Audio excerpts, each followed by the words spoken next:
Now let's talk about phrasal verbs for travel.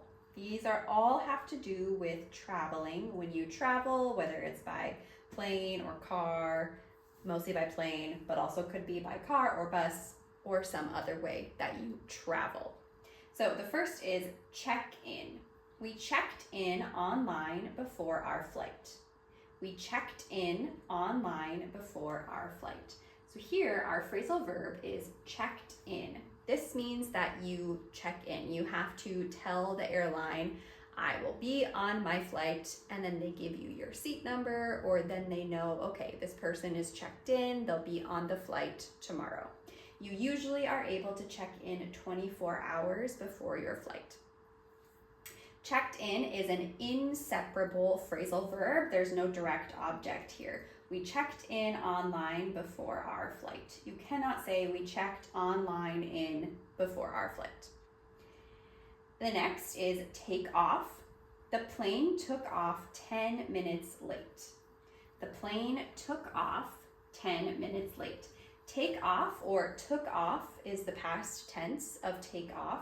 This is when the plane leaves the ground and starts going into the air. The plane took off 10 minutes late. This is another inseparable verb. We cannot say the plane took 10 minutes off late. There's just no direct object in this sentence for it to work that way. The next is get on or get off. Get on something or get off something. We got on the bus to downtown. We got on the bus to downtown. This means you physically get on the bus. You step on or into the bus. You could also say we got off the bus at when we arrived downtown, or we got off the bus at downtown. Downtown is a word used in English to mean the city center. Downtown means the center of the city. So we got on the bus to downtown. We use the preposition on when talking about a bus or a plane. I got on the plane, I got on the bus, I got on the boat. We use in with the car. I got in the car.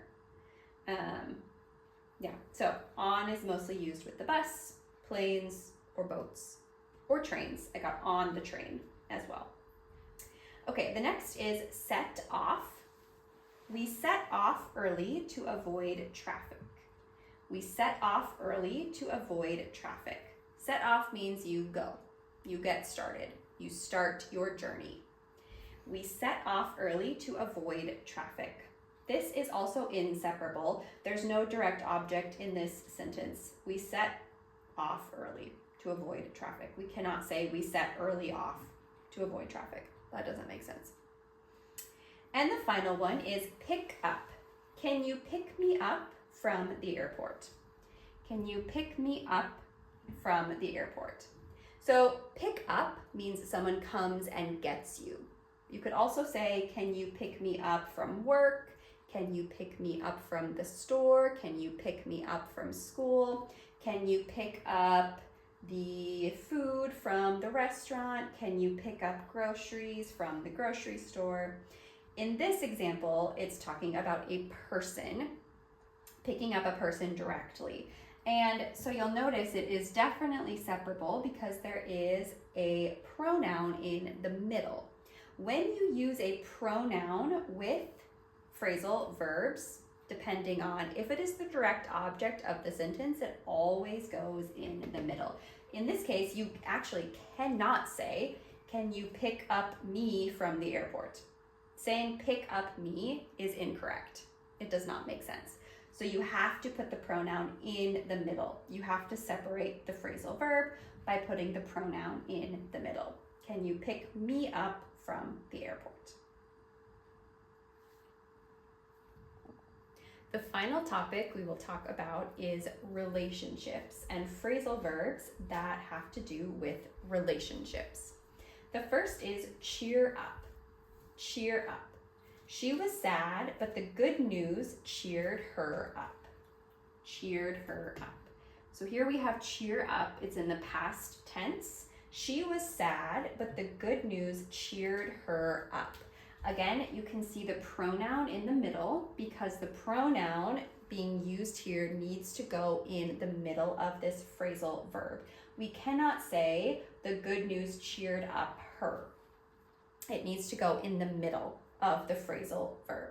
So cheer up means to make someone happier or make something or someone happier, using something to make someone happier. In this case, it was the good news. Whatever news she received that was good cheered her up.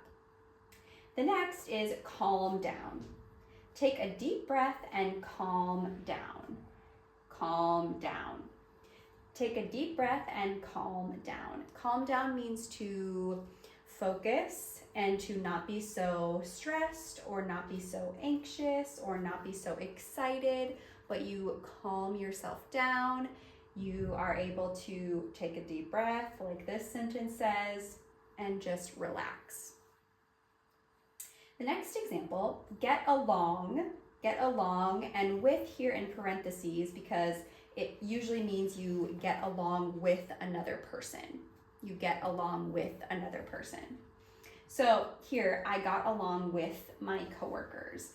I got along with my coworkers. It doesn't always need the with. In this context, it does. I got along with my coworkers.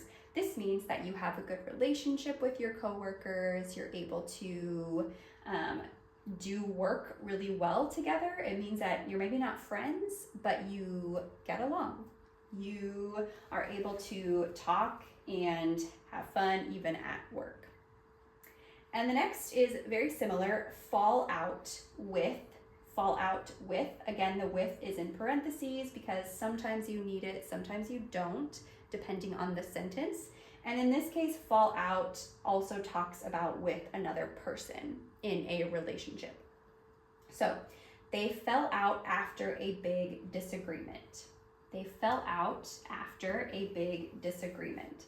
So fell out, here we don't really need the with because you're not adding another person. If you said with my coworkers, if you said they fell out with each other, they fell out with their parents, if the person comes after the phrasal verb, then you need the with. If it doesn't, then you don't need the with. So here, they fell out after a big disagreement. This means that they are no longer friends, they are no longer in a relationship, they're no longer speaking to each other, they fell out. It means they no longer have a relationship, whatever that may be. The final one is look up to. Look up to. I've always looked up to my brother. I've always looked up to my brother. This could maybe mean physically looking up at something, but not in this context. Here it means that you view your brother as someone you respect and admire and want to be like, or want to do things the same way he does, or you look up to him and say, oh, I like how you do this. That is a good example for me. So it could also be, I've always looked up to my teacher or my parents or my mom or my dad. But generally when you say looked up to, it usually means someone older than you. That's why it look up to, I guess, because it is someone who's technically older than you. And so the up to part, even though you're not physically looking up at them. So with these 3 topics of phrasal verbs, I hope this has been helpful for you in understanding more phrasal verbs, when to use a separable phrasal verb or an inseparable phrasal verb as well. And check out our other video about phrasal verbs if you wanted some more practice with that. And if you have any questions, please leave them in the comments and we will respond. And please like and subscribe and share this with someone else you know who is learning English as well.